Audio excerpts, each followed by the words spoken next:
मुझे लगता था यही सब कालगुजारी करके इसी सब चीज पर के कुछ नया इन्वेंशन हो जाएगा, क्योंकि मैं बायोग्राफी पढ़ता था कि कैसे थॉमस एडिसन ने क्या नया आविष्कार किया, नया इन्वेंशन किया। तो बाद में पिताजी समझाते थे, देखो बेटा पढ़ाई करो, पढ़ाई मुख्य चीज है, पढ़ने के बाद ही तुम कुछ कर पाओगे। लेकिन जो भी मैं काम करता था तो उसको थोड़ा मन से करता था। उसकी वजह थी कि 8वीं क्लास में जब था तो हमारे यहाँ पटना में गांधी मैदान है, वहां पर पुस्तक मेला का आयोजन होता था। स्वामी विवेकानंद की किताबें वहां मिलती थी और 1 रुपया में छोटी सी किताब मिलती थी। मैं बहुत सीरियसली बोल रहा हूँ, थोड़ी देर बोलूंगा, ध्यान से सुनिएगा बच्चों। तो 1 रुपया में किताब मिलती थी और उसमें स्वामी जी के प्रमुख उपदेश करके लिखा रहता था। उसमें लिखा रहता था कि देखो तुम जो चाहोगे मिलेगा। मुझे लगता था कि कैसे ये बातें होंगी भाई कि जो चाहने पर मिल जाएगा। तुम चाहो तो समुद्र को पी सकते हो। लगता था एक बड़ा गिलास या 1 लोटा पानी पीना हमारे लिए कठिन है, इस समुद्र पीने के बाद लगता है भाषण होगा भाई। फिर कहते थे तुम चाहो तो पहाड़ को राई राई में बदल सकते हो, टुकड़े टुकड़े कर सकते हो। नहीं भाई, एक बड़ा पत्थर नहीं खिसका सकते हैं, कैसे वो युवाओं में बड़ी शक्ति है। लेकिन धीरे धीरे छोटे छोटे काम करते हुए, रेडियो के पाठ पुर्जा बनाते हुए, कुछ कुछ जोड़ते तोड़ते हुए जो चाहा होने लगा। तो धीरे धीरे ये उम्मीद मेरे मन में जागने लगी और ये विश्वास हो गया कि स्वामी जी जो बोलते हैं, विवेकानंद जी जो बोलते हैं, एकदम सही बोलते हैं बहुत। तो मैं, हमारे एक मित्र हुए, आज बड़ा सौभाग्य का दिन और मैं बहुत उत्साहित भी हूँ, कैसे अभी बताऊंगा। इसलिए उत्साहित हो कि आज हमारे यहाँ 3-4 बड़े अच्छे स्टूडेंट भी हैं। तो मैं पहला स्टूडेंट को यहाँ पर खड़ा करना चाहूँगा, जरूर होंगे, बबलू जी, राकेश रंजन के पुत्र गोलू। कहाँ पर हैं? खड़े हो जाएंगे। बैठिए बैठिए, आप उधर देख लीजिए थोड़ा उन लोगों को। ये गोलू है, बैठिए। गोलू जी के बारे में बता रहे, इनके फादर राकेश रंजन, हम लोग बबलू बाबू बोलते थे, पटना में रहते थे। तो क्या करते थे कि वो हमारे मित्र बन गए, इसलिए क्योंकि वो भी साइंस का तरह तरह का मॉडल बनाते थे, लेकिन हमसे उम्र में, पढ़ाई में 4 साल सीनियर थे। अचानक मुझे जब परीक्षाएं नजदीक आई और लगा कि भाई अब तो मैथमेटिक्स मेरा कमजोर हो रहा है, इसमें बहुत मेहनत करने की जरूरत है, तो कोई टीचर मिल जाए जो एक्स्ट्रा मदद कर दे। पटना हाई स्कूल के 2 शिक्षकों के पास गया, पैर छुआ, विनती की। उन लोगों ने पढ़ाने का प्रयास किया, लेकिन बात उतना समझ में नहीं आती थी क्योंकि मेरी पढ़ाई थोड़ी छूट गई थी। फिर स्वामी जी की बात याद आई, तो इनके फादर थे बबलू बाबू, वो पढ़ने में बहुत अच्छे थे मैथमेटिक्स में। तो हमने कहा कि भाई अब बबलू जी आपके साथ इतना बनाते हैं साइंटिफिक मॉडल, आप थोड़ा सा मैथ बताइए। तो बोले ठीक है, तुम प्रयास करो। तो स्वामी जी कहते थे तुम प्रयास करो, प्रयास करने से कुछ भी संभव है। तो हम अपने से पढ़ना स्टार्ट कर दिया, स्वाध्याय, सेल्फ स्टडी करते करते, शुरू से हाउ एंड वाई पढ़ते पढ़ते पढ़ते पढ़ते जो दिक्कत होती थी इनके फादर बताया करते थे और बड़ा मजा आने लगा और फिर काम करने में बहुत अच्छा लगने लगा। पढ़ते पढ़ते इंटरेस्ट हुआ मैथमेटिक्स पे। मैंने उस समय पेपर कई लिख दिए जब मेरा ग्रेजुएशन नहीं हुआ था कंप्लीट, और मेरे पेपर उस समय, उस जमाने के लिखे पेपर बाहर के जर्नल्स में, कैम्ब्रिज यूनिवर्सिटी के जर्नल्स में पब्लिश हुआ था। ये जो दोस्तों ये बात है ना, वो सिर्फ कॉन्फिडेंस का खेल है। ऐसा मत समझिएगा कि आप में कितना कॉन्फिडेंस है। स्वामी जी बताते हैं हम लोग क्यों मार खा जाते हैं, हम लोग क्यों पीछे हट जाते हैं, अपने आप को कम समझते। अभी एक बच्चे ने बात कही कि भाई हम लोगों ने चिंतन परिवार में एक प्रोग्राम चलाया, बहुत अच्छा उद्देश्य है कि, और ये बात है कि आईआईटी के पढ़े, आईआईएम के पढ़े बच्चे जो होते हैं वो यूनिकॉर्न करते हैं। हम लोगों के बच्चे नहीं किए, उनको भी करना चाहिए। ये बात तो कभी माइंड में आप रखिए ही नहीं। इस बात को कभी मत रखिए कि आप आईआईटी नहीं एनआईटी में पढ़ते हैं। हमारे पास रिकॉर्ड है कि सुपर 30 की वो बच्चे जो आईआईटी न जाके एनआईटी गए, उनमें और ज्यादा मोटिवेशन था, उनमें कोई ईगो नहीं था, वो ज्यादा ऊंचाई तक गए जितना आईआईटी वाले बच्चे नहीं गए। इसलिए आपको हमेशा प्राउड फील करना चाहिए कि इतने अच्छे डायरेक्टर साहब आपके हैं। इनकी चर्चा सुनील अंबेकर जी, बहुत लोग अच्छे अच्छे दिल्ली में करते हैं। यहाँ इतना अच्छा बच्चों की का ग्रुप है, तो इसका फायदा उठाइए और आगे बढ़िए। मैसिन के बारे में जानते होंगे, मैसिन इतने बड़े आदमी बने, उस समय यूरोप में उनकी चर्चा हुई थी, इच्छा शक्ति की बात थी। एक बार वो जा रहे थे, तो जाते जाते एक बार ट्रेन की यात्रा कर रहे थे, 1910 की बात है। तो मैसिन के पास जब ट्रेन की यात्रा कर रहे थे, गरीबी और उनके पास ट्रेन का टिकट नहीं, सीट के नीचे जाके छुप गए। सीट के नीचे जाके छुप गए, लोग सोच रहे थे बच्चा छिपा हुआ है। टीटी आया, टीटी आके कहा कि भाई टिकट टिकट टिकट, देखा एक बच्चा छिपा हुआ है। तो बोला कि भाई सच्ची कहानी है, आप नेट पर देख सकते हैं, हिस्ट्री में देख सकते हैं, किताबों में पढ़ सकते हैं। तो मैसिन ने कहा कि भाई टिकट, तो एक कागज का टुकड़ा उठाया डरते हुए, लेकिन पूरे विश्वास के साथ कागज का वो बच्चा टुकड़ा उठाया और उठा के सोचा कि ये टिकट है, जहां से जहां तक जाना है उसका ये टिकट है। और टीटी को कहा कि लो लो भाई। टीटी देखा और कहा कि अरे यार तुम सीट के अंदर क्यों हो, तुम्हारे पास तो टिकट है, चलो ऊपर। तो नहीं, ऐसे ही बैठे हुए। तो उसको उस दिन आश्चर्य हुआ और उसी जगह फिर वो देखा तो देखा कि अरे ये तो सादा कागज है, अखबार का रद्दी है, ये सच्ची घटना है। उसके बाद उसके मन में ये यकीन आया कि अगर आप में इच्छा शक्ति हो तो आप कुछ भी कर सकते हैं, आप बहुत बड़ा बन सकते हैं, कुछ भी इतिहास लिख सकते हैं। तो फिर वो और साधना किया, ध्यान किया और मेहनत किया वो आदमी, और इतना मशहूर हुआ कि उस जमाने का बहुत बड़ा कम्युनिस्ट का नेता स्टालिन को विश्वास नहीं हुआ, क्योंकि उनको इस सब पर बातों पर कम्युनिस्ट होने के नाते विश्वास नहीं होता था कि कोई आदमी में इतनी ताकत आ जाएगी, इतनी साधना का इतना परिवार। उन्होंने बुलाया और चैलेंज किया कि देखो तुम जाओ उस बैंक से और 1 लाख रूबल निकाल के ले आओ, और तुम्हारे साथ 2 सैनिक रहेंगे, तुम जाओ। 2 सैनिक गया, और जाने के बाद वो व्यक्ति गया वहां बैंक पर और एक कागज लिया, साइन किया, उसको दिया। मन में सोचा कि ये चेक है, और उसको बोला देखो ये चेक है। तो 1 लाख रुपया दे दिया, 1 लाख रूबल दे दिया। ऐसी कई कहानियां उसके बारे में। स्टालिन उसका भक्त बन गया कि भाई ये तो बड़ा टैलेंटेड आदमी है। तब उसने अपनी एक बायोग्राफी लिखी और उसमें कहा, जो स्वामी जी कहते हैं कि हमारे मन में कितना यकीन है, कितना विश्वास है, ये जरूरी है। मैं अपनी पढ़ाई नहीं कर रहा हूँ बच्चों, आप छोटे बच्चे हमारे सामने, मैं अपनी प्रशंसा नहीं कर रहा हूँ, लेकिन आज मैं भी बोलते बोलते काफी उत्साहित हूँ, क्योंकि आज बबलू जी का बेटा सामने है। हम लोग एक पार्क में गए थे, 10th में मैं पढ़ता था, तो 4-5 मित्र थे। तो सब लोग बोला कि भाई तुम्हारा आनंद तो कॉन्फिडेंस बहुत रहता है, तुम्हारे पास है क्या? कुछ नहीं है, तुम गरीब घर के आदमी हो। इसको अच्छे शब्दों में बोला कि यार तुम अमीर भी नहीं हो, पढ़ने में हमेशा एकदम असाधारण भी नहीं दिखा रहे हो, क्लास में पटना हाई स्कूल में एकदम टॉप कर रहा है, तुमसे आगे भी कई सेक्शन था, कई सेक्शन के बच्चे आगे हो जाते हैं, तुम कैसे कुछ अच्छा कर सकते हो, कैसे कुछ बड़ा कर सकते हो? हम बोलते थे कि कॉन्फिडेंस।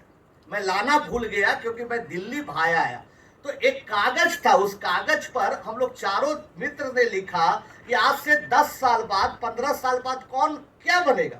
तो हमने लिखा, पूछना बेटा अपने पिता से। तो उस पर हमने लिखा कि भाई कुछ अच्छा काम जरूर करेंगे कि हमारी प्रसिद्धि होगी कि 10-15 साल बाद, 20 साल बाद बिहार में लोग मुझे जानेंगे। सब लोग हंसा। कागज आज भी मैं रखा हुआ हूँ, कभी मैं उसको फेसबुक पर डालूंगा आप लोगों के रेफरेंस देके। तो लिखा, उस पर बबलू जी ने भी दस्तखत किया और भी मेरे मित्रों ने, सब अपना अपना विश लिखा, लेकिन इतना बड़ा विश कोई नहीं लिखा। आज मेरी लोकप्रियता है कि आप लोग मुझे पहचान रहे हैं, बिहार के बाहर पहचान रहे हैं। तो सब चीजें के पीछे क्या होता है बच्चों, कि आप पे कितना कॉन्फिडेंस है, आप कितना विश्वास अपने आप में रखते हैं। और साथ साथ 1-2 बातें और बोलना चाहूंगा कि आप में कितना पेशेंस है। बहुत बार आदमी निराश हो जाता है, उदास हो जाता है, सोचता है कि नहीं मुझसे नहीं हो पाएगा। मैं आयुष को भी खड़ा करना चाहूंगा 2-4 सेकंड के लिए। आयुष कहाँ बैठा हुआ? देखिए आयुष एक बच्चा है, इनके पिताजी बहुत ईमानदार, हमारा ही स्टूडेंट, बैठ जाओ, हमारा ही स्टूडेंट है। तो इनके पिताजी मनोज पाठक, सब उदाहरण मैं बताऊंगा आपके बीच के बच्चों का। तो वो बहुत ईमानदार पत्रकार है, पैसे का अभाव रहता है, बहुत अमीर नहीं है। तो बोले कि भाई हमारे बच्चे को पढ़ा दीजिए। बच्चा को मैंने ये कहा कि आओ भाई हम पढ़ाते हैं तुमको। इसका टेस्ट लिया, ये सुपर 30 में बैठने लायक था भी नहीं, उतना इसके पढ़ाई शुरू से थी नहीं, लेकिन देखा कि बच्चे में कॉन्फिडेंस है, क्या हो जब मन करे तब क्लास कर लो, अब तुम लगातार हमसे पढ़ते रहो। बहुत अच्छा बच्चा, ईमानदार पिता का पुत्र। और हमने इनके पिता को पहला दिन टेस्ट में खराब रिजल्ट आने के बावजूद इस बच्चे का कॉन्फिडेंस देख के हमने बोला था कि देखिए भैया, भाई बोलते हैं उनको, देखिए भैया आपका बच्चा जो आज के तारीख में मेरा बच्चा है, आईआईटी जाए या ना जाए, एनआईटी में जरूर जाएगा, क्योंकि इसके चेहरे पर और इसमें कॉन्फिडेंस आ गया कुछ नहीं जानने के बावजूद। आज एनआईटी सूरत में आपके बीच बैठा हुआ है और आप लोगों के सामने बता रहे हैं कि बच्चा इतना अच्छा है कि अगर आने वाला 4 साल और मेहनत करता है, कुछ बड़ा करता तो आईएएस आईपीएस या बहुत बड़ा साइंटिस्ट कुछ जरूर बनेगा, जिससे एनआईटी सूरत को भी गर्व होगा। तीसरा बच्चा को भी हम उठाना चाहेंगे और आखिरी बच्चा को जो सुपर 30 में रहने के साथ साथ सुपर 30 फिल्म में भी काम किया। कहाँ है भाई बच्चा? हाथ उठाएगा भाई, कहाँ है? अच्छा खैर, तो हम ये बता रहे हैं कि वो बच्चा शायद इधर उधर हो कहीं, तो आज बात भी हुई थी, वो बच्चा सुपर 30 में रहने के बाद साथ साथ सुपर 30 के फिल्म में भी काम किया और अच्छा किया, तो बहुमुखी प्रतिभा का परिचय दिया। तो बच्चों, मैं ये कहना चाहता हूँ कि जीवन में हमेशा पॉजिटिव थिंकिंग रखिए, स्वामी जी के बातों को विश्वास करिए, उनके हर लाइन को पढ़कर सोचिए कि ये सच हो सकता है, सच हुआ है पहले और भी भविष्य में सच होगा। तो हमारे यहाँ सुपर 30 में ऐसे बच्चे जो आर्थिक रूप पर कमजोर रहते, बड़े बड़े पदों पर पहुंचे, आईआईटी करने के बाद, एनआईटी करने के बाद, आईएएस आईपीएस आईआरएस, अमेरिका में, जापान में, इंग्लैंड में बड़े बड़े पदों पर पहुंचे। उनके पास सिर्फ अपने आत्मविश्वास के सिवा कुछ भी नहीं था। मेहनत आपको करनी ही होगी, अथक प्रयास करते रहना होगा और धैर्य बनाए रखना होगा। बहुत बार आदमी बहुत फास्ट कुछ करना चाहता है, नहीं, मेहनत करते रहिए, धीरे धीरे चलिए, जिंदगी में स्लो रहिए। आप देखते होंगे कि भाई फल्ला कंपनी ऑनलाइन क्लासेस वाले आए, हजारों करोड़ कमाए, जा आज क्या हुआ, 2-3 साल में घाटे में चल गए, कंपनी बंद हो गई। ये बच्चा था, इसका बड़ा अच्छा गायक था, आया, 2-4 गाने हिट हुए, वो खत्म हो गया। क्योंकि जो जितने जल्दी आगे बढ़ता है उसका अंत भी उतना जल्दी होता है। इसलिए आप धैर्य बनाए रखिए। एक कहावत है कि एक गुरु शिष्य से दौड़ा हुआ जा रहा था पहाड़ियों पर, शाम ढलने को थी, गांव में जा रहा था, तो एक बुजुर्ग आदमी मिला रास्ते में, कहा कि धीरे चलो। दोनों गुरु चेला बोला कि नहीं नहीं, हम रात हो जाएगी, अंधेरा हो जाएगा, कैसे वहां पहुंच पाएंगे, हमको आराम से चलने दो, ऐसा हम नहीं सोच सकते, हमको तेज चलना पड़ेगा, तेज चलना पड़ेगा। तुम नहीं पहुंचोगे, धीरे चलोगे तो पहुंचोगे। फिर भी वो तेज जा रहा था, बात ही नहीं मार रहा था। कुछ दूर पर गया, गुरु जो थे उनको चोट लग गई पत्थर से, वो गिर गए, उनके दोनों घुटने टूट गए और वो वहीं रह गए। तब फिर वो आदमी उधर से गुजरा, बोला कि ज्यादा तेज मत चलो, अगर धीरे चलते तो वक्त लगता लेकिन तुम पहुंच जाते। तो इस बात को भी हमेशा याद रखिएगा कि आप लाख मेहनत करते हैं लेकिन प्रोग्रेस नहीं दिखाई देता है। ये सब हम सब आज अपने अनुभव के आधार पर बताएं, प्रोग्रेस नहीं दिखाई देता है। एकदम घबराने की बात नहीं है दोस्तों, आप मेहनत करते रहिए, मेहनत करते रहिए। कभी कभी बहुत मेहनत के बावजूद भी कुछ अच्छा नहीं होता है, फिर भी आप मत हारिए, पॉजिटिव माइंड के साथ मेहनत करते रहिए और याद रखिए, समस्याएं कितनी भी गहरी हो, सॉल्यूशन निकलता है। और जीवन क्या है कि रात जितनी गहरी होती है, रात जितनी अंधेरी होती है, दोस्तों सवेरा उतना ही नजदीक आता है। इस बात को ध्यान रखें। तो जीवन में कितनी कठिनाइयां आ गई, अभी बच्ची आके कितना अच्छी बात बोली स्वामी जी का कि जिसके जीवन में समस्या नहीं है, जिसके जीवन में कठिनाई नहीं है, समझिए कि उसका कुछ भी अच्छा नहीं हो रहा है। हम लोगों के जीवन में या किसी के जीवन में, हमारे ही जीवन में देखिए, जब सुपर 30 का नाम हुआ तो हमले हुए। हमारे ही जीवन में देखिए कि जब सुपर 30 फिल्म आ रही थी तो कितने केस मुकदमा, क्या क्या पेपर में, टेलीविजन पर इसका निगेटिव न्यूज चला, कितने प्रयास हुए। तब उस वक्त भी हमने इस बात को याद रखा जो अभी बच्ची बोली स्वामी जी की बात कि जीवन में अगर समस्याएं नहीं है, जीवन में अगर चुनौती नहीं है, तो समझ लीजिए कि आपका जीवन ठीक नहीं चल रहा है, कोई बहुत आगे आप नहीं बढ़ रहे हैं। तो बच्चों, चलते चलते मैं एक बात बताना चाहूंगा कि आप अपने आप में कॉन्फिडेंस रखिए। यहाँ का बैठा हर बच्चा हमसे ज्यादा प्रतिभाशाली है, ज्यादा टैलेंटेड है हमसे। मैंने तो जीवन में कुछ नहीं किया, हमारे बच्चे बहुत अच्छा किया, लेकिन उससे भी ज्यादा आप आगे बढ़ सकते। मैं आज ये विश्वास दिलाने आया हूँ आपका कि आप मेहनत करिए। यहाँ एनआईटी को में जो बच्चों का ग्रुप है, उसमें अच्छा ग्रुप बना के डिस्कशन करिए, चिंतन फाउंडेशन के साथ जुड़िए और प्रयास करते रहिए। प्रयास करते करते आप देखिएगा कि आप उस ऊंचाई पर पहुंचिएगा जिस ऊंचाई की कल्पना आपके माता पिता और आपने भी नहीं की थी। बस यही मैं विश्वास आपको दिलाने आज आया हूं। और मुझे तो लग रहा है कि अभी मैं जापान गया हुआ था अपने फिल्म के रिलीज पर, 2 महीने पहले जापानीज लैंग्वेज में रिलीज किया उन लोगों ने। जापान के लोग बहुत डरे हुए थे इंडिया से, फिल्म देख के आके बोलने लगे, अरे यहाँ वहाँ इतना यंग लोग हैं, इतना मेहनती लोग हैं। तो जब आप जैसे लोगों की भीड़ खचाखच और देख लेगा तो कई जापानीजों की हालत खराब हो जाएगी, कहीं हार्ट न फेल हो जाएगा। आप में बहुत टैलेंट है। आपको लगता होगा हमारे स्कूल में भी आते थे, हमारे कॉलेज में भी लोग आते थे, उम्र दराज लोग तो नहीं लगता था उस समय, लेकिन फिर मैं विश्वास दे रहा हूँ आप में बहुत टैलेंट है, बहुत प्रतिभा है। इसको सही दिशा दीजिए। अभी एक बच्चे ने कहा कि यहाँ के लोग यूनिकॉर्न नहीं बनते हैं। यूनिकॉर्न बनिए, पैसे कमाइए, सीखिए। सूरत शहर में आए हैं अलग अलग शहर से कि यहाँ मनहर भाई ककाड़िया जैसे लोग रहते हैं, गीता बहन के मित्र हैं, और 4ठी कक्षा पास व्यक्ति कैसे आज हजारों हजार करोड़ कमा लेता है, कैसे यूनिकॉर्न बना लेता है अपनी कंपनी को, कैसे अमेरिका में पूरा व्यवसाय, 4ठी कक्षा पास, हिंदी में ठीक से नहीं पढ़ पाता, गुजराती पढ़ता, वैसा व्यक्ति यहाँ पर है। उससे सीखिए। जैसे अभी बात किया ना स्वामी जी का कि बाहर के माहौल में जो हमारा जीवंत उदाहरण है उससे सीखने की जरूरत है। गीता बहन अपना तो आप के बारे में भी बोलेंगे अभी, तो आप ये कभी मत सोचिए कि आप यूनिकॉर्न बनाना बहुत बड़ी बात है, वो बन जाएगा।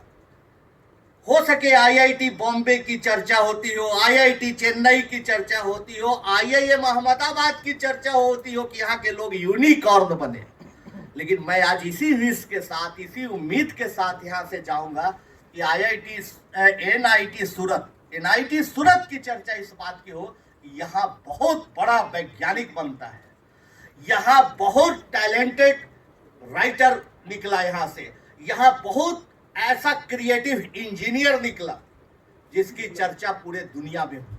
तो आप नया क्या समाज में दे सकते हैं, नई चीज क्या खो सकते हैं। तो भाषण खत्म करते करते कुछ बोलने का मन कर रहा है, तो नई चीज देखिए। बच्चों, आप मैकेनिकल इंजीनियरिंग पढ़ रहे हैं, आप उसमें देखिए कि उसमें नई बात क्या हो सकती है। इसमें जापान में जो पढ़ाई जा रही चीजें उसमें क्या हो सकता है। बबलू जी का बेटा, एक उदाहरण के लिए सामने, हम और बबलू जी, एक मोहल्ले में एक लड़का था हम लोगों से 10 साल 12 साल सीनियर, वो शादी कर लिया एक रसियन लड़की से, पूरा लेके आ गया, पूरा चर्चा रसियन लड़की आई, पूरी चर्चा हो गई। सब लोग उसके घर गए कि भाई देखिए क्या है, भाभी आई रसियन भाभी आई। बबलू जी भी बोले कि चलो देखते रसियन भाभी। गए हम दोनों, सब उनकी वाइफ को देख रहा था, बात करने का तो समझ नहीं लेती हिंदी इंग्लिश, कुछ प्रयास कर रहा था। हम भाई साहब से, संजय जी से पूछा कि अच्छा भैया आप बताइए कि रसिया में जो 10th क्लास का बच्चा है वो कौन सी किताब पढ़ता है, उसका स्टैंडर्ड क्या है, और हो सके तो 2-4 किताब भेज दीजिए। क्योंकि हमेशा इस बात का आपको ख्याल रखना होगा बच्चों कि पूरे दुनिया में नई चीज क्या हो रही है, इस पर ध्यान रखा जाए। फिर उसके बाद आप फिल्म में देखें कि तमाम कठिनाइयों के बावजूद, नेग्लेक्ट होने के बावजूद, बीएचयू के लाइब्रेरी में हर वीक में जाता था। मेरा भाई वहाँ वायलिन सीखता था, वहाँ जाता था और केवल जनरल्स पढ़ता था, इसलिए कि क्या दुनिया में नई चीज है, दुनिया के लोग नई चीजें क्या कर रहे हैं, इसकी जानकारी मुझे मिले। इसके लिए जाता था। इसलिए आप जितने जानकारी इकट्ठा करिए, अपने सब्जेक्ट से प्यार करिए, फायदा है। अमेजॉन को आज हम लोग जान रहे हैं। सन 2000 में जब फिल्म में देखे कि कोचिंग सेंटर में पढ़ाया, पहली बार दफा मेरे पास कुछ पैसे आए। जब पहली दफा मेरे पास कुछ पैसा आया तो उसमें दिखाया कि मैंने मोटरसाइकिल लिया, नहीं, हमने कंप्यूटर लिया था, तब मोटरसाइकिल लिया था। वो कंप्यूटर को इंटरनेट से कलकत्ता ISD करके जोड़ता था, सॉरी STD करके जोड़ता था, और उससे डायल करके और इंफॉर्मेशन गैदर करता था। वहां पर उस समय गूगल भी नहीं था। तब अमेजॉन आया कि भाई किताब देता है। ये किताब लेने के लिए क्रेडिट कार्ड चाहिए, क्रेडिट कार्ड नहीं था। क्रेडिट कार्ड के लिए मैं कलकत्ता गया, वहां इंटरव्यू दिया। अब तो क्रेडिट कार्ड ले लो करके आपको पीछा करेगा, आप भागिएगा। उस जमाने में देता नहीं था। मुझे कहा कि यार कौन लफंगा आ गया, दाढ़ी उड़ी कटा के आओ भाई तो क्रेडिट कार्ड देंगे। मैं हाथ जोड़ा, पैर पकड़ा, दिया क्रेडिट कार्ड और किताबें मंगाई। तो कहने का मेरा मकसद ये कि नई चीजों को देखिए। याद रखिए कि हर अमीर आदमी को, बहुत चलते चलते अच्छी बात बोले कि हर अमीर आदमी को उस समय का आदमी वैल्यू और महत्व देखता है, लेकिन इतिहास याद नहीं रखता है। लेकिन वैज्ञानिक को, लेखक को पूरी दुनिया इतिहासों में दर्ज करती है। याद रखिए, आज से 50 साल पहले कौन सारा भाई का जमाना था, बड़े साइंटिस्ट हुआ करते थे दुनिया, लेकिन उस समय गुजरात का कौन कौन अमीर आदमी था पूछिएगा, नहीं बताएगा। दिनकर इतने अच्छे लेखक थे, लेकिन उस जमाने में बिहार में, पटना में कौन ऐसे लोग थे जो बहुत अमीर थे, कोई नहीं बताएगा। हमारे हरिवंश बाबू इतने, हरिवंश बच्चन इतने अच्छे कवि थे, लेकिन इलाहाबाद के उस समय 4 अमीर आदमी का नाम बताओ जिसके पास करोड़ों रुपया था, कोई नहीं बताएगा। तो याद रखिएगा, चलते चलते मैं आखिरी बात यही बोल रहा हूं कि यूनिकॉर्न बन जाए आपका स्टार्टअप, मेरी शुभकामनाएं है और आशीर्वाद है। लेकिन अपने आप को आप इतना मजबूत करिएगा कि एक बड़ा साइंटिस्ट बनिए, भारत को बदलने की ताकत रखिए, कुछ नया दीजिए कि आपके चलते लोग जाने देश को। तब स्वामी विवेकानंद जी का सपना साकार होगा। और अगर हम लोग ये चाहेंगे कि अपने आप को पूरा इंप्रूव करें, नई नई चीजें दुनिया को दे जिससे देश गौरवान्वित हो, तब सच में भारत एक दिन विश्व गुरु जरूर बनेगा। और मेरा विश्वास है जरूर बनेगा। मुझे बहुत अच्छा लगा, बहुत बहुत धन्यवाद बच्चों। फिर कभी आपसे मुलाकात होगी। आज से 10 साल बाद, 20 साल, आज प्रण लेते हैं हम लोग 12 जनवरी के दिन, युवा दिवस के दिन, कि चाहे जो कुछ भी हो, हम लोग संकल्प लेंगे। कितनी भी ताकतें मुझे डिगाने की कोशिश करेगी, लेकिन मैं नहीं डिगूंगा। आदमी डिगता कैसे है? डिगता है अपनी कमजोरी से और दूसरों के भी कमजोरी से। आपका मन है कि नहीं, मैं आज रिसर्च करके एक नया पेन बनाऊंगा, आप उसका रिसर्च कर रहे हो, उसके बारे में पढ़ रहे, या तो आप भटक सकते हैं या आपका कोई दोस्त आके भटकेगा, कहेगा चलो यार घूमते हैं, आज चाट पकौड़े खाते हैं। उस समय आपको निर्णय लेना होगा कठोरता पूर्वक कि चाहे मेरा दोस्त हो, मेरा सराउंडिंग हो, चाहे मैं हूं, दिखना नहीं और काम करना है। और इस NIT को छोड़ने के पहले कुछ न कुछ नया इतिहास बना के जाना है। 10 साल बाद, 20 साल बाद मैं जब बूढ़ा हो जाऊंगा तो गीता बहन भी और बूढ़ी हो जाएंगी। हम लोग कहीं बैठे हुए रहेंगे अलग अलग जगहों पर भी, और एक खबर देखेंगे टेलीविजन पर, यूट्यूब पर, कहीं भी एक खबर देखेंगे कि एक लड़का ने इतिहास बनाया और बहुत बड़ी चीज का इजाद कर दिया, बड़ा कॉन्सेप्ट लाया, पूरी दुनिया उसको एक्सेप्ट की। उसका इंटरव्यू आएगा, उसका इंटरव्यू आएगा तो पूछेगा सवाल कि आपने कैसे सोचा, क्या सोचा। एक सवाल कोई पूछेगा कि अच्छा ये बताइए कि आपने पहली दफा कब प्रण लिया कि आपको कुछ बड़ा करना है। तो युवा नेशनल डे था यूथ का, आनंद कुमार आए हुए थे, डायरेक्टर साहब बैठे हुए थे। उस दिन मैंने निर्णय लिया। सोचिए हम लोगों के लिए कितना बड़ा था। तो बच्चों, उसी दिन का इंतजार है। मेरे पास समय कम है। बहुत बहुत धन्यवाद, आपने जो साथ दिखाया, प्यार दिया। मैं विश्वास के साथ कह सकता हूं कि इसमें कुछ बच्चे, ज्यादातर बच्चे सच पूछे तो जरूर इतिहास बनाएंगे और मुझे गर्वान्वित होने का मौका देंगे, ताकि मैं भी कह सकूं 10 साल 20 साल बाद कि मैं उन बच्चों से मुलाकात किया था। जय भारत, जय हिंद।